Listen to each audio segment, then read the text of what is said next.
When the city burned on October 29, 2025, Dar es Salaam did not merely catch fire. Something older, deeper, and brittle finally snapped. A police vehicle ablaze on Nelson Mandela Road, posters torn down, the repeated face of the president ripped and tossed into flames, young people chanting the same demand in block after block: "We want our country back."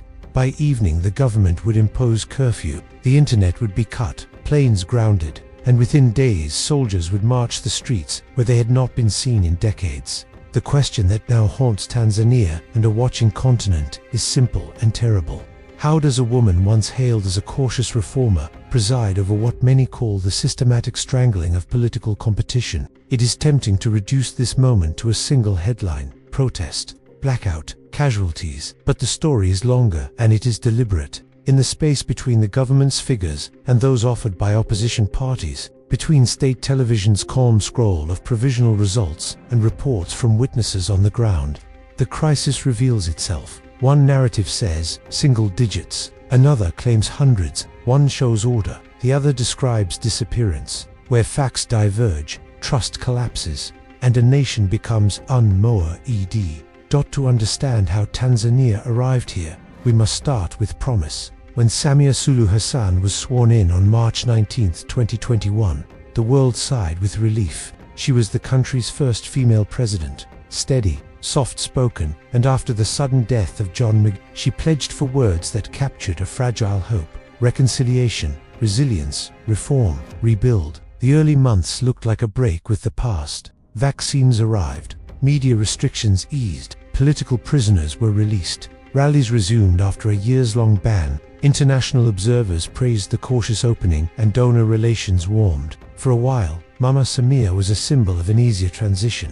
Yet reform is brittle when institutions are weak. By 2023, the tone shifted. Cabinet reshuffles became frequent. Figures associated with deeper change found themselves sidelined. Hardliners returned to positions of influence. Policies that once promised inclusion began to shrink space for dissent. Observers who had applauded early pragmatism began to register a pattern: opening followed by 2024, critics were being targeted. And by 2025, the space for meaningful competition had narrowed dramatically. The electoral contest that should have tested Tanzania's renewal instead exposed its breakdown. The 2025 ballot featured 16 candidates, many of them unknown, underfunded, and lacking national networks. Notably absent was the country's main opposition, Chadema, and its charismatic leader, Tundu Lissu, a figure who had survived an assassination attempt and returned from exile to lead reform. Lissu was arrested in April 2025 and charged with offenses the government termed treason. Chadema was subsequently barred from the ballot. Other opposition hopefuls faced disqualification on technical grounds that critics called contrived. These decisions did not occur in a vacuum.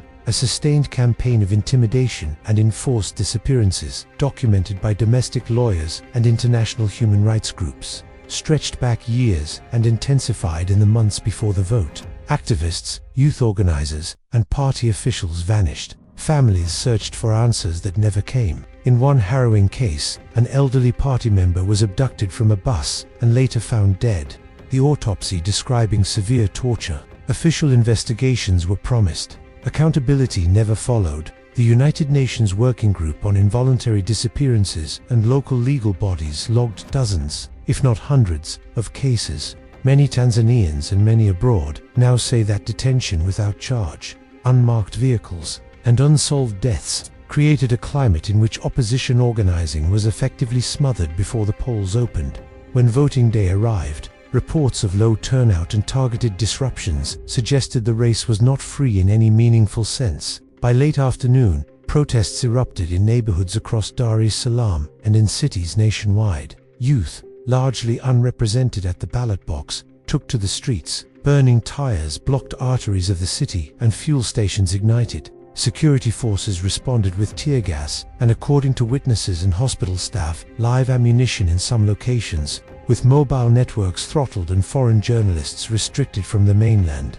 Independent verification became difficult. State media continued to air provisional results, showing overwhelming victory for the ruling CCM and its candidate. Opposition channels and diaspora networks published starkly different casualty figures. In the absence of a shared record, competing realities hardened into rival truths. The arrival of the military on October 30 marked a decisive escalation. Soldiers mounted checkpoints and blockaded key roads. The army chief's televised statement framed protesters as criminals, not citizens exercising political rights, language that justified a security-first response. Airports shuttered, public institutions closed, and the foreign diplomatic community warned of deteriorating conditions, where governments typically respond to unrest with transparency, acknowledging loss, promising inquiry, and seeking confidence. The state's silence and information control deepened suspicion and fear. When truth is contested and access is denied,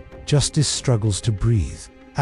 This crisis is about more than immediate violence. It exposes a structural friction across East Africa: massive youth demographics, rising expectations, and political systems shaped by liberation-era parties now facing a digital, connected generation. 70% of the region's population is under 30. They consume information, organize and compare politics across borders in ways previous generations could not. Movements that once emerged locally now diffused. Regionally, protests in one capital teach tactics and hope to young people in another. Madagascar's youth-led movement earlier in the month, for example, demonstrated how sustained civic pressure could topple a president.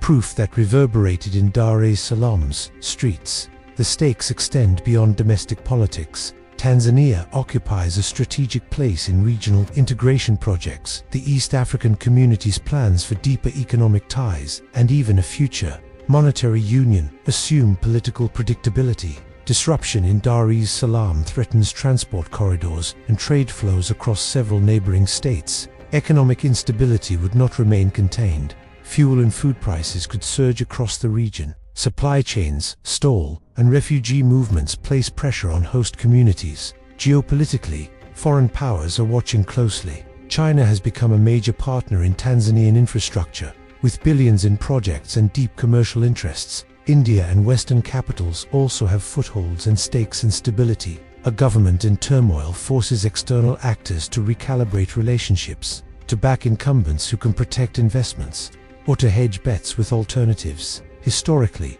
Tanzania has shown moments of assertive independence, deciding, for instance, to pause a large port deal some years earlier. But economic partnerships carry leverage, and foreign actors will always weigh stability against principles. The African Union's muted response, meanwhile, raises questions about continental mechanisms and political solidarities. When member states face internal repression, who stands to gain from either outcome? If the administration holds and the election results stand, ruling party elites retain decades-long dominance. Security actors escape scrutiny. A model of control may be reaffirmed. If the protests force change through negotiation, international pressure, or political realignment, opposition parties, civil society, and a new generation of activists win a rare opening. Regional youth movements gain momentum, and a successful challenge would send a powerful signal across countries where political space has been shrinking. For ordinary Tanzanians, the difference is existential,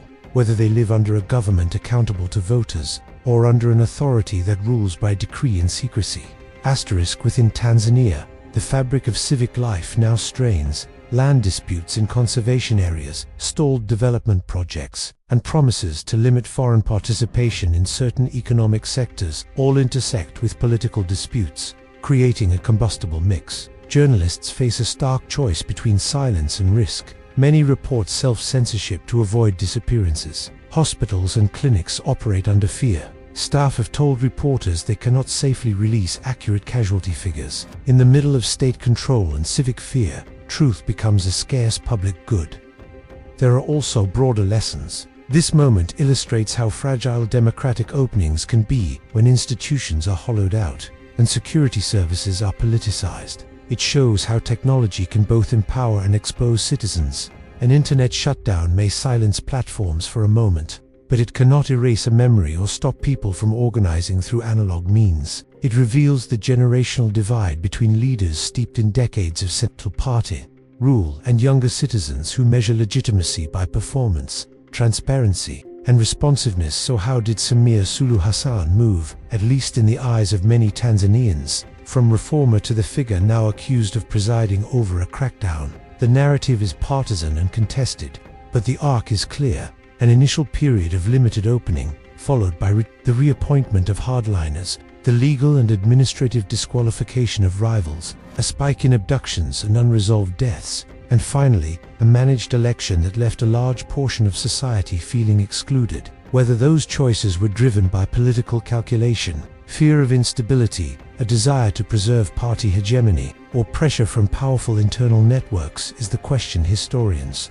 courts and commissions may try to answer in time. For now, the consequence is unmistakable: a country in which the legitimacy of its most basic civic processes is being contested in the streets. What comes next matters not only for Tanzania, but for the region. If dialogue and credible inquiry can be reopened, if independent investigations into disappearances are permitted, if media access and civil liberties are restored, and if electoral integrity is genuinely reassessed, there will be a path to repair. If not, the rupture may deepen: more displacement, deeper economic damage, and a generation that learns to distrust formal politics entirely. The choice now before Tanzania's leaders and its people is stark: either to rebuild trust through openness and accountability, or to double down on control and risk deeper rupture. History rarely moves in straight lines. Moments of repression can catalyze renewal, and moments of hope can curdle into betrayal. Dar es Salaam's smoke was both a symbol and a warning that when the social contract frays and institutions fail, people will reclaim their voice in ways that unsettle entrenched power. Tonight, as regional capitals watch and diasporas mobilize, Tanzania stands at a hinge: the story that follows suppression followed by compliance, or conflict that yields reform, will be read across the region as an index of what is possible for Africa's next generation.